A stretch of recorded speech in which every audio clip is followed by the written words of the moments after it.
धीरे धीरे दृष्टि 14 वर्ष की हो गई।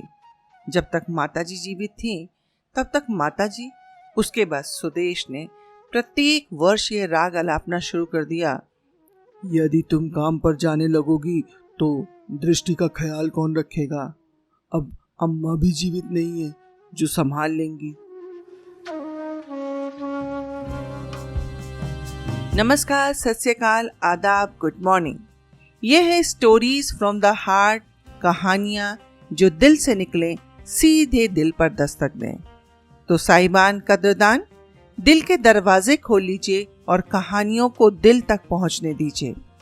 मैं दावे के साथ कह सकती हूँ, ये कहानियां आपको अपने आगोश में ले लेंगे। तो चलिए, बिना देर किए मैं आपके और कहानियों के बीच से हट जाती हूँ और सुनते हैं कहानी संख्या 38। आज की कहानी का नाम है टीस। राधा को लगा कि जिस राधा को वर्षों से ढूंढ रही थी, आज उससे मुलाकात हो गई। कितना सुकून था इस एहसास में। प्रायः प्रवचन में साधु संत कहा करते हैं कि मैं छोड़ दो, मेरा छोड़ दो, पर क्या मैं होने का एहसास छोड़ा जा सकता है? इस मैं के तीव्र एहसास ने ही तो स्त्रियों को घर की चार दीवारी से बाहर निकलने के लिए प्रेरित किया है। न ये चाह होती, न ही स्त्रियां चूल्हे चौके से बाहर अपनी पहचान बनाती। इस मैं से राधा की पहचान पूरे 15 वर्ष बाद हुई। राधा ने सोचा, अब इस राधा को कभी नहीं छोड़ूंगी। पर जैसे ही कुछ लिखना चाहा, सोच ने घेर लिया। दृष्टि के जन्म के समय से ही माताजी ने राधा की नौकरी को लेकर शोर मचाना शुरू कर दिया था। शायद अपनी सालों से दबी इच्छा को जाहिर करने का उन्हें इससे अच्छा अवसर नहीं मिलता। माताजी की बात सुनकर सुदेश ने ऐसे देखा मानो कह रहे हो, देखा, तुम्हारा काम पर जाना किसी को अच्छा नहीं लगता, पर तुम्हें किसी की परवाह कहाँ। वैसे कई बार किसी न किसी बहाने से वे ये बता चुके थे कि उसका काम करना उन्हें अच्छा नहीं लगता।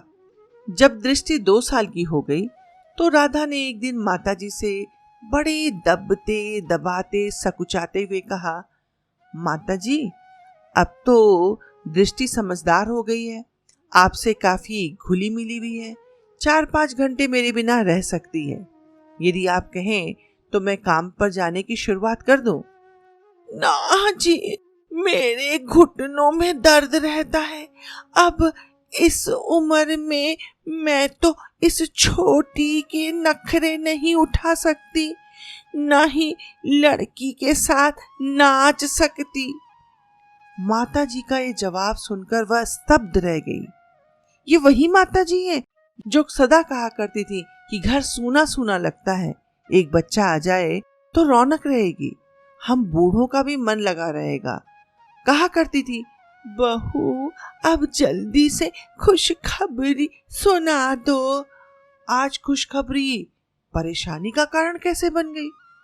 फिर सोचा, चलो जैसे 2 वर्ष बीत गए, कुछ दिन और सही, जब दृष्टि स्कूल जाने लगेगी तब काम पर निकलूंगी।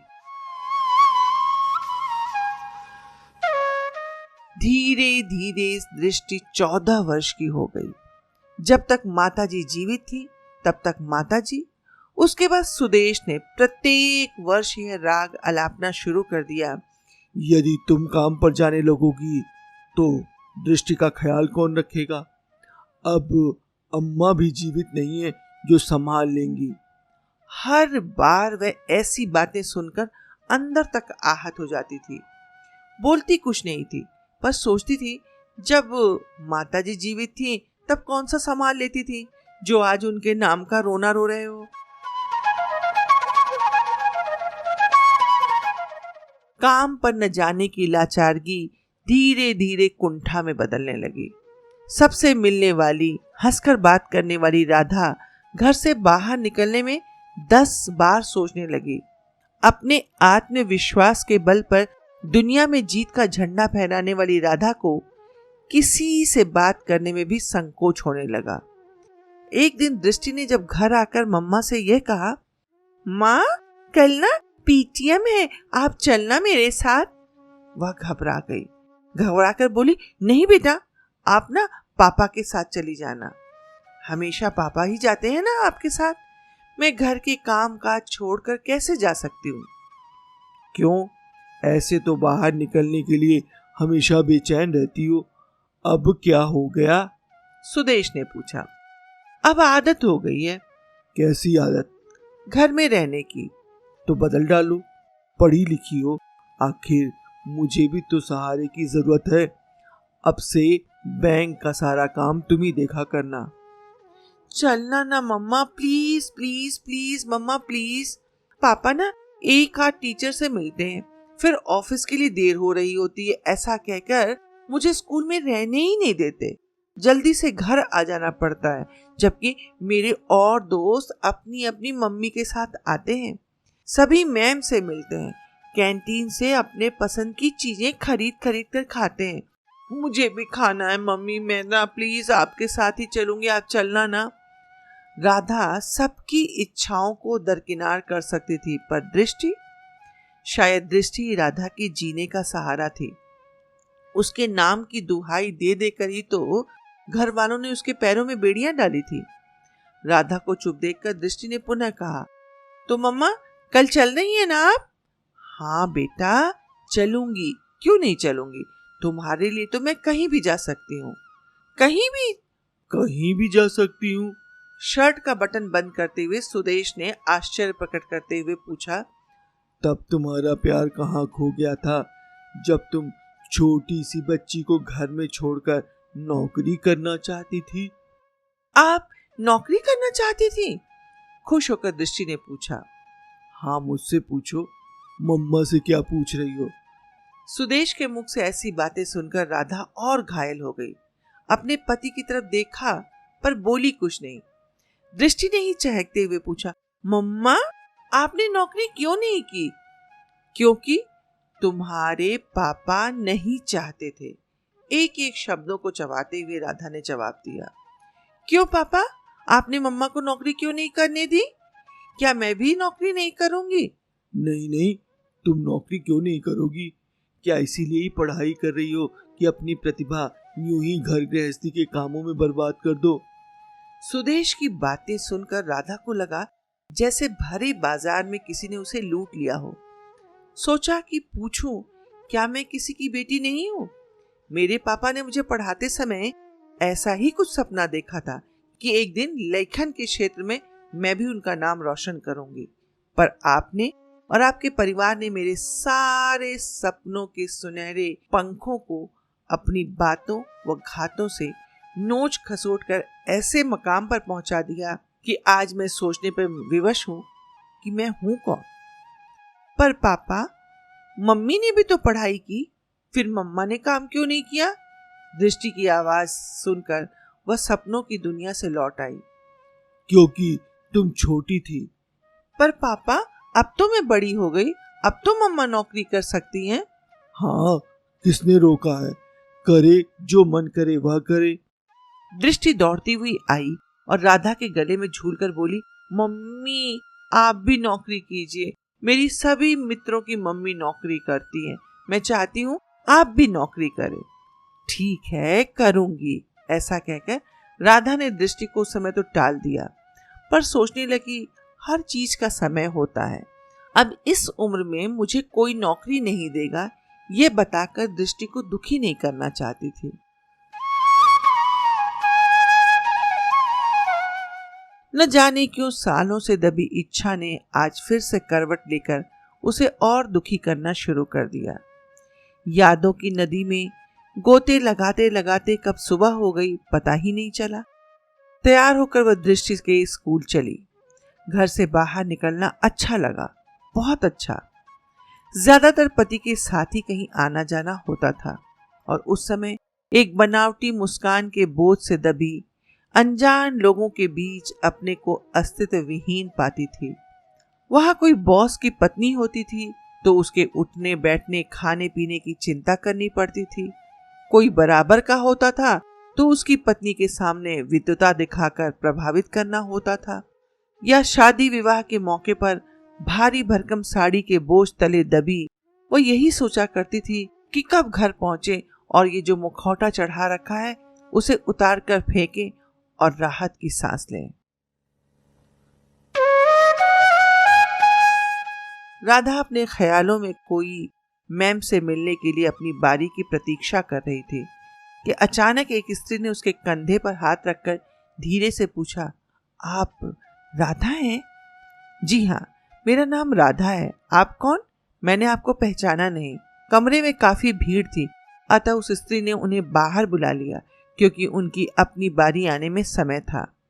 बाहर आकर उस आगंतुक महिला ने कहा, जी मैं श्वेता, आप ही तो समयिका पत्रिका की संपादिका थी ना? मैंने आपसे ही काम करने का तरीका सीखा। आजकल आप क्या कर रही हैं? कुछ नहीं, बस घर संभाल रही हूँ। घर तो सभी संभाल लेते हैं, पर अपनी पहचान के साथ जीना कुछ और होता है, और आप जैसी लेखिका को, संपादिका को काम नहीं छोड़ना चाहिए। जाने दीजिए, अब ये पुरानी बातें हो गई। पुरानी वरानी कुछ नहीं, मैं तो आपसे कहूंगी कि आप फिर से लिखना शुरू कीजिए, चाहे घर से ही सही। आपको अच्छा लगेगा, एक संतुष्टि का एहसास होगा। अभी उनकी बातें चल ही रही थी कि इसी बीच 2-4 लोग कमरे से बाहर निकल गए। वे दोनों भी कमरे में आकर बैठ गईं कि कहीं उनकी बारी न चली जाए। एक कमरे से दूसरे कमरे में चक्कर लगाती, सभी अध्यापिकाओं से मिलती, राधा पूरे समय श्वेता के साथ ही रही, या फिर यह कहें कि श्वेता ने राधा को अपने से अलग नहीं होने दिया।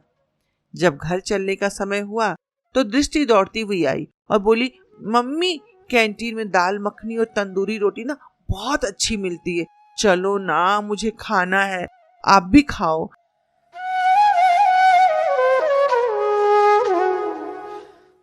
तीन घंटे कब और कैसे बीत गए पता ही नहीं चला। श्वेता से बात करके राधा के मन की दबी इच्छाओं ने करवटें लेनी शुरू कर दी।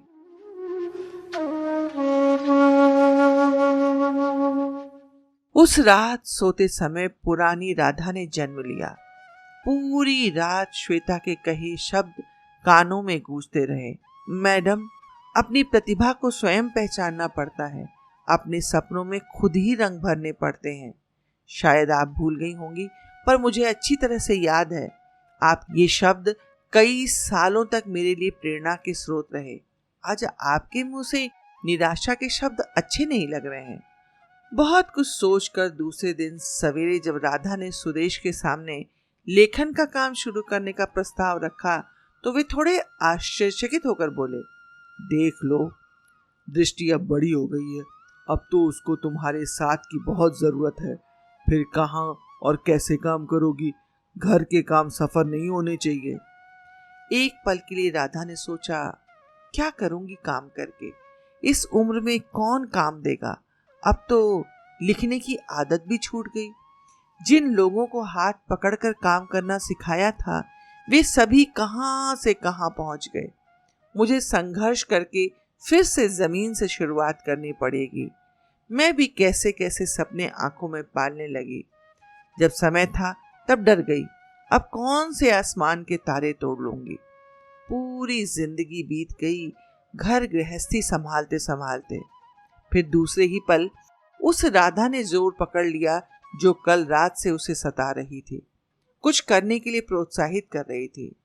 मन को कठोर करके बोली, घर उपेक्षित नहीं होगा। इस बार वह हारना नहीं चाह रही थी, इसलिए अपनी ही कहानी लिखकर लेखन की दुनिया में शुरुआत करने के लिए कलम और पेन लेकर बैठ गई और सोचने लगी क्या लिखूं। फिर उसके दिमाग में एक बात आई, क्यों ना मैं एक ऐसी कहानी लिखूं जो मुझ पर हो और उस कहानी में मेरी पीड़ा हो। इसलिए उसने अपनी कहानी का नाम रखा 30। धन्यवाद।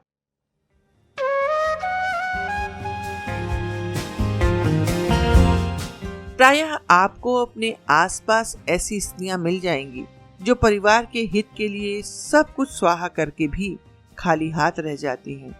यदि आवाज उठाती हैं तो न जाने कितने विशेषणों से परिभाषित की जाती हैं और चुपचाप सहती जाती हैं तो स्वयं कुंठा का शिकार रहती हैं।